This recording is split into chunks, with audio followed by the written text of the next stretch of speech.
Yana bitta mahsulotimiz, bu test, oq test deb nom qo'yib olganmiz. Buni biza bu laktoferin, ya'ni bizani qonimiz yetishmasidan, qon temir moddasi kam qon deydi-ku xalq tilida, xuddi shunaqa insonlar uchun maxsus ishlab chiqarilgan. Именно mana shunisidan men hozir har kuni bir marta kechki mahal sutga aralashtirib beraman bolamga, chunki qoni kam deb topilgan analizlari, xudo xolasa natijalar bilan ham bo'lishaman. Bu именно ana shu qonni ko'paytirish uchun iste'mol bo'ladi. Даже buni Turkiyada, Qozog'istonda ishlab kelgan doktorlarimiz ichib ko'rib, natijasi bilan bo'lishib ketgan, %100 xursand bo'lib, rahmatlarini aytib ketishgan.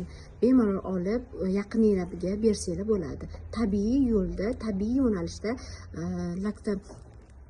laktoferinni oshirib berasizlar. Keyin bilasizlarmi, ana qon tabletkalarini ichish qiyin, so'rish kerak yoki ichish juda ko'ngillantiradigan darajada men ichib ko'rganman, o'sha boshimni o'tkazganim uchun bilaman. Sizlarga tavsiyam mana bundan foydalanib ko'ringlar. O'sha bitta ложкасida bitta tabletkaning energiyasini, o'shanaqa dozani beradi.